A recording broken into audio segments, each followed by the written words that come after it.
Paalam, hindi na ako makakapag-voice over kasi nga talaga namang kabilaan ng pupukan din eh. Ay nako, Diyos ko, Rudy. Kaya hindi na tayo magkakaintindihan ni Red, kaya kabilaan ng pupukan. Eh sabi ko ay siya, tama na. At nang matapos-tapos na, manood na lang kayo din yan sa aking screen. Ano ba kang nangyayari na? Eh sabi ko nga kay Habi, sungkitan na at nang matapos na. Ay, Diyos ko. Eh, bakit naging ganun ang aking voice over? Ay, naging Batanggenyo na eh. Eh, ako taga Marinduque. Ay, naging Batangas na. Naman. Ay na, at inabot ko na rin gunting. At ay, sabi ko gunting nga at malapit lang naman. Oh, ay siya, ay sige. Oh, ay hiknati, ay hiknati. Sa bagay po, sa amin ay parang tunog Marinduque talaga. Pero parang ano Batanggenyo talaga, Batangas talaga eh. Pero mapapapunto ka taga Marinduque ako. O ay ganun rin kalaki ang amin nakuha. O yan po ang tamang punto ng Marinduque. Ay baga na may ganyang kalaki, hindi ka pa baga naman makapagulay-gulay niyan. Ay mas sustansya at galing yan sa yung bakuran. Ayun, nagtanim ko, matagal na. Ay ang dami ko ng buong nakuha niyan. O ay tinibay at sabi ko, kuha na at yan ay maganda at wala pang buto. O ay sabi ko sa asawa ko parang pipino lang man din.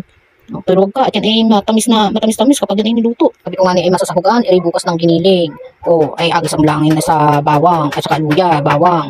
O ay saka may pork cubes, ay talo-talo naman din. Ay may gulay na, ay kung gusto mo ay parang meatballs, malahok, ay masarap man din. Ay ligtas na ang iyong maghapon diyan, sasabawan mo. Ay sagot-sutan ng mga bata niya, ng mga batang inakay.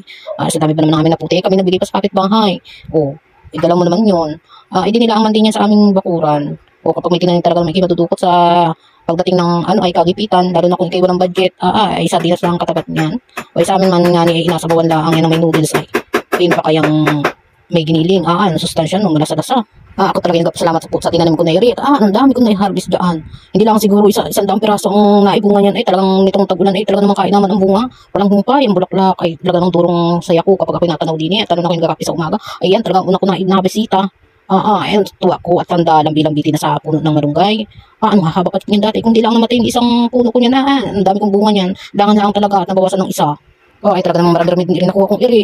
Ligtas lang namin tanghalian at tapunan din. Tapos ng ating voice over. Ay talaga namang kabilaan ng pupukan hindi na magkamayaw ka magkaintindihan. At minasayaw pa din parang tiklin na hindi maintindihan. Parang tiklin hindi maintindihan na nasisilihan ng butlok ay. Ganyan ka.